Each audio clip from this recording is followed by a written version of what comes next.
their backgrounds and draw your own conclusion that this is a politically motivated investigation? There were attempts to undermine and to politicize this investigation.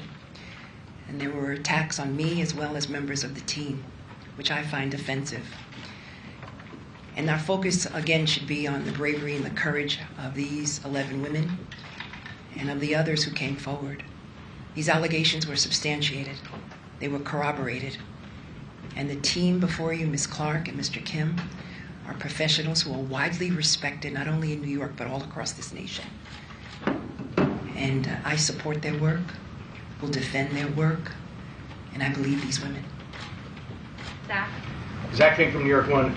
You mentioned that it corroborated a lot of what the witness testimony was, who you spoke with during the investigation. When you interviewed Governor Cuomo, did he admit to or deny the majority of what was said here? There was a combination. There are some incidents that he admitted to but had a different interpretation of. And there were other things that he denied or said he didn't recall.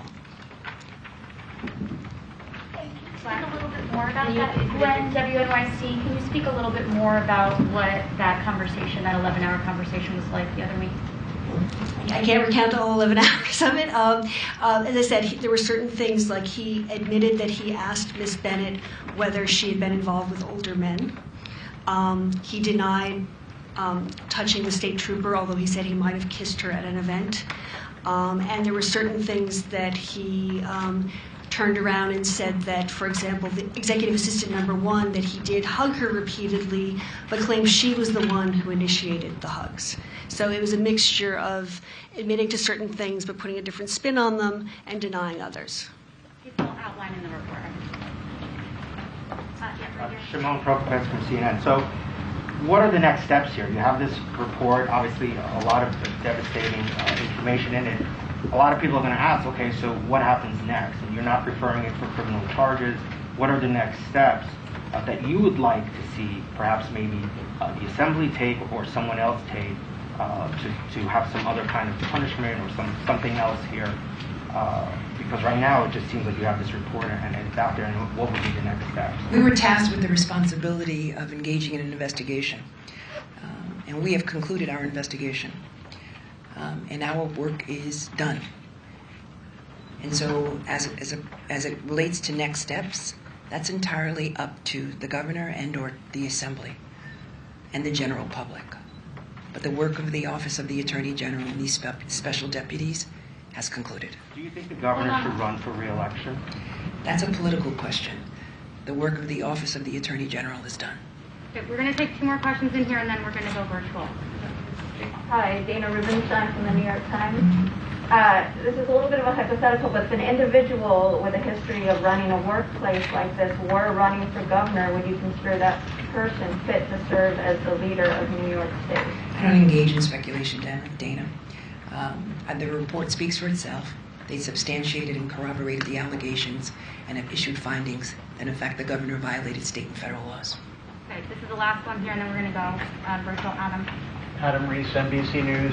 As a prosecutor and as an attorney general, are you frustrated that you can't move criminally on these charges, numerous charges that you and the investigators have said are both violate state and federal law?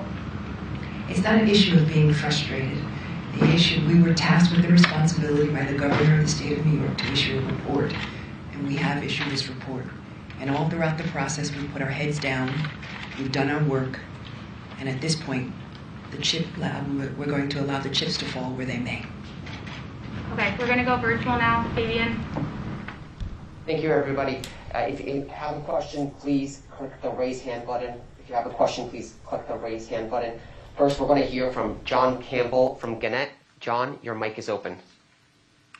Hi, Attorney General. A couple questions, and I apologize. It's tough to hear some of the questions, so that some of these might be repeats here. But the investigation into the governor's book deal, as well as the staff resources that were used on that, does that remain ongoing? That's separate from this. Is it still ongoing? And also, can you make some sort of formal referral to prosecutors' offices based on this report today, or is that something that they would have to pick up the ball on their own? The investigation with respect to the book and whether or not public resources were utilized is ongoing, and it's separate and apart from this investigation. And with regards to criminal jurisdiction usually is conveyed upon the Office of Attorney General. Usually we get a request under the executive law. And at this point in time, our work is concluded, and we will not be engaging in any criminal investigation with respect to the conduct of the governor of the state of New York. Our second question is from Josh Dawsey from Washington Post. Josh, your line is open.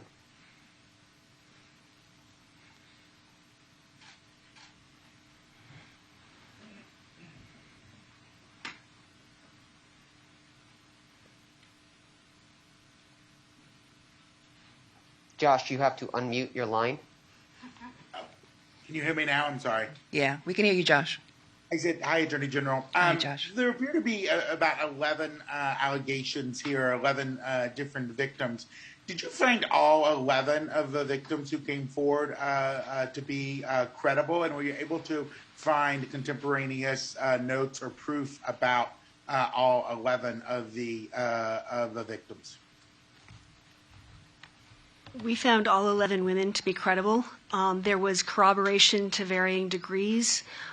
Probably at the end of being most corroborated, Charlotte Bennett talked to people and texted people contemporaneously. Some of her texts were practically in real time regarding conversations with the governor. As well, the reports that she made to the chief of staff and the special counsel, their contemporaneous notes are quite consistent with what she has said to the press and what she told us. The state trooper, the touching incidents, the one where he touched her stomach was witnessed by another state trooper who confirmed it to us. The kiss, the governor kissed her once, that was confirmed to us by another state trooper, and there were other incidents where she told people at the time. Other people that we spoke to did tell people at the time, and we confirmed with the people they spoke with, or had written documentation, either text messages or emails, in which they recounted things contemporaneously. So things. When you see the report, everything is documented. Things were very well corroborated. Our next question is from Emma Kinnery from Bloomberg News. Emma, your line is open. Hello, thank you. I was wondering, you said that your work is done, but there's still a criminal matter in place. What will happen from there? So I cannot speculate as to what will happen from external agencies and or external legislative bodies. That is entirely up to them. But as far as the Office of Attorney General is concerned, our office and our investigation has concluded. We will be issuing this report along with evidence to the general public. Our next question is from Brian Tarnelli from the New York Law Journal. Yes, can you hear me okay? Yes. So I know that there was mention of a report to the Albany Police Department regarding the groping incident. Can you specify if that was made by the executive chamber, or has the victim herself stepped forward and given a report to the Albany Police Department? It's our understanding that the report was made by the executive chamber.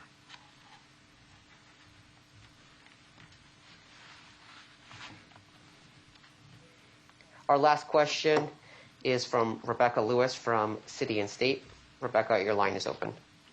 Hi, Attorney General. Hi. I just wanted to ask, with this report out now, you said that you're not going to speculate on whether the governor is fit to serve or if he should run again. What do you want the public to take away from this report? That these 11 women were in a hostile and toxic work environment, and that we should believe women, and that what we have an obligation and a duty to do is to protect women in their workplace. And what this investigation revealed was a disturbing pattern of conduct by the governor of the great state of New York. And those who basically did not put in place any protocols or procedures to protect these young women who believed in public service. I believe women, and I believe these 11 women. I thank you all for being here this morning.